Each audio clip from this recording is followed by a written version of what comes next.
You ask Tiger to solve. This deals with linear equations with one unknown. The final result is h equals -13. Let's solve it step by step. Isolate the h. Divide both sides by -6. Cancel out the negatives. Simplify the fraction.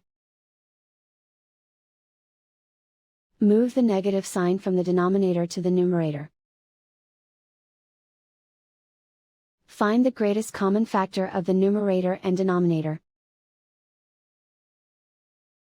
Factor out and cancel the greatest common factor. And so the final result is h equals -13.